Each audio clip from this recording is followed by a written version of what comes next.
Right, it's been a story out this morning in the papers and online saying that rugby should be banning tackling in schools. Doctors are urging ministers to ban contact tackling in schools, and people have been on our website all day, rugbyam.co.uk, having their say, and we just thought we'd have our say and just get our two pennies worth. So what's your thoughts, Jonesy? Well, first of all, I'm not saying you're wrong, or these people who are suggesting we should ban it are wrong. They've obviously got fair justification for wanting to do that. Yeah. But I disagree. Right? It's not wrong with disagreeing.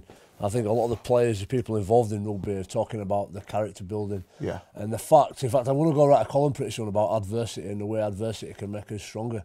And for me, rugby league is, or rugby union even, any contact sport is a great way of learning. We talked to how many boxers do we meet? We've got Henry Wharton on this week's show talking about how boxing, was a character building exercise for him. And for me, taking the tackling out of rugby is like taking the horse out of horse racing. Yeah. Right? You can't just take a jockey, get dressed up as a jockey, right, have your whip, and then just run out course without an horse. Right? Every sport, we're just having a conversation, or everything that has risk involved, but it helps us to grow. If we were all average right middle, like society wants it to be, there'd never be any outliers. Society would never get better, we'd never progress, and we'd never grow. So I disagree with it. I'm probably exactly the same. My opinion is that if we obviously did everything that could possibly cause us harm, didn't do anything that could possibly cause us harm, we'd never leave the house. Kids wouldn't have that combative edge, that gene in them that makes them want to compete, to battle, to get stronger, to improve. And I think that there's nothing wrong with a little bit of aggression. And my issue is, and I see this whole thing as an opportunity, is to get more coaches, better quality, ex-players who might be struggling to get into the game. There's hundreds of ex-players.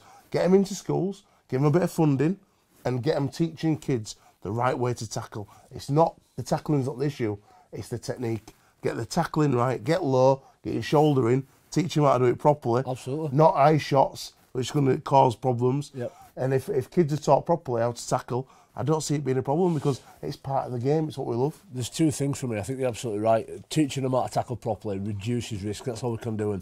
And certainly as well, particularly in young kids where it might be hard to get them to teach them how to tackle in primary school, say, things like tag rugby for me is a great starter, because to get the tag you have to bend your back, you have to lean out, reach far, and obviously pull the tag. And what I found is kids who play a lot of tag rugby are really good at tackling around the legs when they progress onto tackling. So it might be that we've got a stage and some progression that older kids end up being the one that do the tackling. But certainly we've got to think about how we address it. I'll give you another example as well. Head guards. All right. A lot of people used to think that if I put a head guard on, it's going to protect my head from concussion or banging it, and actually it only, from what I've heard, the research suggests that it only protects from soft tissue injuries like cuts.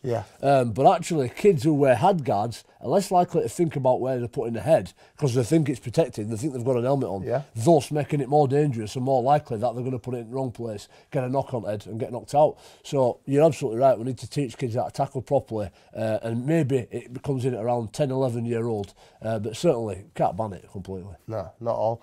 Right, that's our say. What's your say? What's your opinion? Please respond, comment, give us your 2 pennies. We're always interested. rugbyam.co.uk. Don't forget, check us out this weekend on the May Television Network, Bay TV, Hull Estuary TV, Brighton Latest TV, soon to be on York, and hopefully Daniel Cass, if you're listening, soon on Manchester as well. Keep watching Rugby AM. Manchester. All right, okay. I'm Mitchell. Whether it's power station, factory or stadium, covering installation or maintenance, Spec, the specialist power contractor to industry.